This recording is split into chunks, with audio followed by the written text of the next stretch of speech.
and yet he insisted that he could still run for president. We should have much more forcefully questioned whether he was fit for office for another 4 years, which could have led to a primary for the Democrats. It could have changed the scope of the entire election.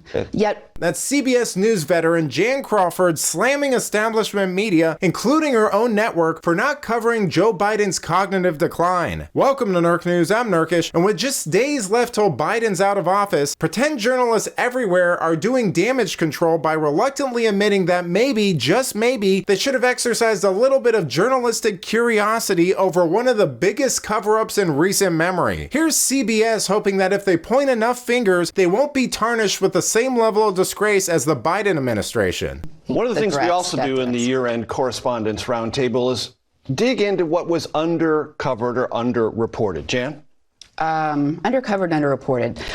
That would be, to me, Joe Biden's obvious cognitive decline that became undeniable in the televised debate. At the presidential debate with Donald Trump. Unquestioned. And, you know, it's starting to emerge now that his advisors kind of managed his limitations. It's been reported in the Wall Street Journal for 4 years. Still, incredibly, we read in the Washington Post that his advisors are saying that he regrets that he dropped out of the race.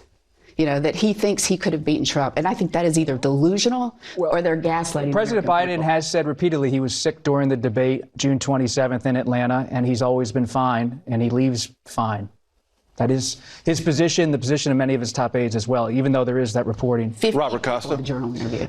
Gee, if only there was a group of people who could have pointed out Biden's cognitive decline in the bizarre way he was being managed by his staff. Oh wait, there was, and they were branded as hateful conspiracy theorists or rubes. Regardless, Crawford didn't end her criticism there. She also called out the media lies and Democrat propaganda surrounding recent Supreme Court decisions with demands to pack or dismantle the Supreme Court due to corruption. It really started and took off in the wake of the Dobbs decision.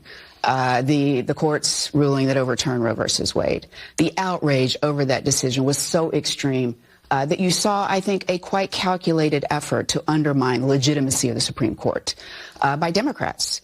Senate Democrats, for example, hearings, stories about scandals, some of which were pretty overblown, to say the least. So that has an impact on public opinion.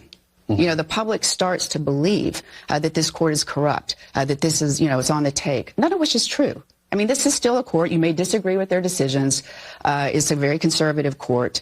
It is not a corrupt court. These are 9 justices who have very different views on how to interpret the Constitution, who are kind of in this titanic struggle over law, not politics.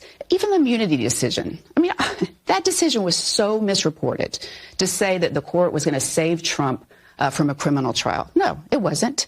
That was never the decision. In fact, that decision is going to help protect Joe Biden from any future prosecution by Donald Trump if he wanted to do that. So, you know, when we look at public opinion polls, sure, the court's taken a hit, but that's true over the years. The court often takes a hit. So do other institutions. And the court's opinion court's public opinion remains much higher than our other institutions, including the White House, Congress, and by far the news media. You know, say what you will about Crawford and CBS, but at least they had enough sense to see the writing on the wall and try to hedge their bets before Trump took office, which is more than I can say for CNN, who decided to spend its year-end wrap-up doing the exact thing Crawford just criticized the media for. Worst public image plunge. The U.S. Supreme Court, dominated by conservatives, issued rulings that gave presidents broad immunity from prosecution, limited the regulatory power of government, and saw critics sharply question the impartiality of some justices. It does lend to the argument the Supreme Court has indeed been politicized, and that the opinions of the justices are not based on law and precedent. The court's ruling more than 2 years ago to let states decide on abortion rights is still white hot. I don't think that, this is over by any stretch of the imagination, and it's still a galvanizing topic. And conservative groups this year pursued even more hard-right policies on religion in the public square. We're seeing people on the right pushing the envelope because even though things have been asked and answered, they think maybe with this court, the answer has changed.